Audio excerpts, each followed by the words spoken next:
Halo, berjumpa kembali dengan saya Catur Sasongko.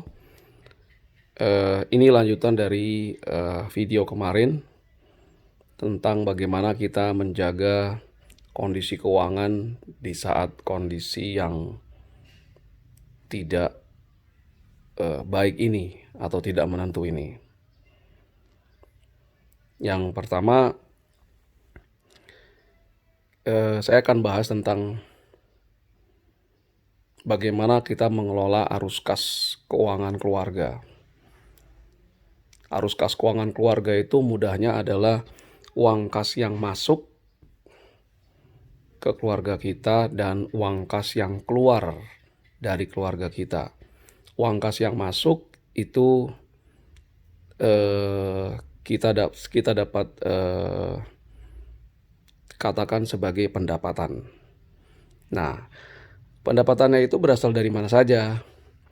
Pertama, pendapatan yang utama umumnya untuk masyarakat Indonesia adalah berasal dari gaji yang diterima dari pemerintah jika dia ASN, atau dari perusahaan jika dia bekerja di perusahaan swasta.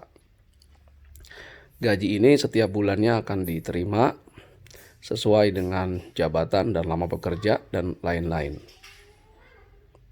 Nah, khusus untuk perusahaan swasta, banyak perusahaan swasta yang kali ini merumahkan atau memotong gaji karyawannya karena memang kondisi perusahaan pun lagi sedang tidak baik, di mana penjualan sangat sulit karena turunnya daya beli masyarakat. Nah, jadi dari gaji menurun. Kemudian pendapatan yang berikutnya adalah berasal dari hasil investasi kita.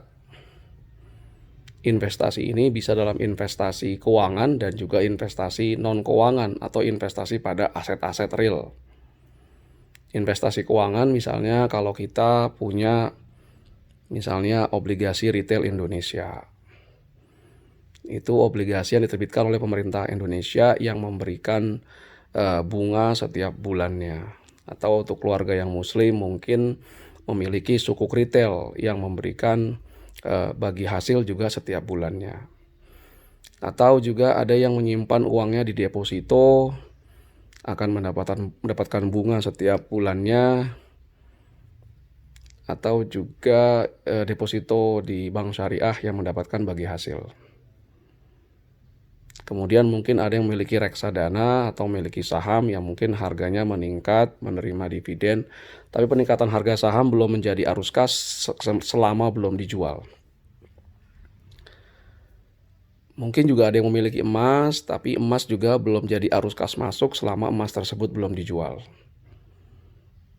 Nah, kemudian investasi pada aset-aset non-keuangan, aset real saya sebutnya. Misalnya ada keluarga yang memiliki kontrakan atau kos-kosan. Nah, itu setiap bulan juga akan mengalir uang dari pembayaran sewa rumah atau kos-kosan. Atau juga mungkin per tahun. Nah, ini masalah utamanya juga mahasiswa juga sekarang sedang kuliah jarak jauh sehingga tidak kos di dekat kampus. Atau juga karyawan banyak yang dirumahkan atau yang di PHK sehingga tidak kos di dekat kantornya. Nah, ini juga akan mengurangi penerimaan kas bagi keuangan keluarga. Nah, kemudian selain investasi tadi mungkin juga ada arus penerimaan kas yang berasal dari kegiatan usaha keluarga. Ada yang memiliki toko, ada yang berjualan secara memiliki toko fisik maupun berjualan secara online.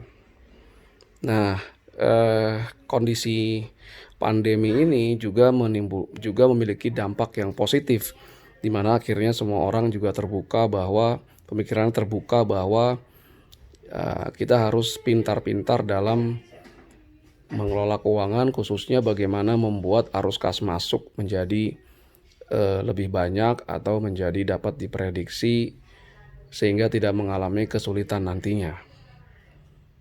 Jadi mulai banyak yang mulai berusaha, terlihat dari status-status WA teman-teman saya juga banyak yang isinya memperjualbelikan barang-barang. Nah, ada yang melalui kelompoknya, ada yang juga misalnya buka usaha pembuatan kue. Nah, itu tentu menarik kalau nanti ditekuni, mungkin bisa menjadi sumber arus kas masuk yang terbesar bagi keluarga. Jadi disimpulkan, sumber utamanya pertama dari gaji yang diterima setiap bulan secara reguler. Kedua, hasil investasi tadi di investasi keuangan maupun investasi aset real. Ketiga, dari penghasilan lain yang didapat selain bekerja, misalnya penghasilan dari kegiatan usahanya. Nah, itu harus dikelola dengan baik penerimaan-penerimaan tersebut. Kalau bisa tidak mengalami penurunan, justru mengalami peningkatan. Karena kebutuhan ke depan tentu saja makin banyak ketika anak sudah mulai masuk sekolah, misalnya SMA atau malah mungkin perguruan tinggi yang membutuhkan pengeluaran kas yang besar. Ke depan saya akan membahas tentang apa saja sumber-sumber pengeluaran kas yang ada di keluarga dan bagaimana mensiasatinya. Oke, terima kasih atas segala perhatiannya. Assalamualaikum warahmatullahi wabarakatuh.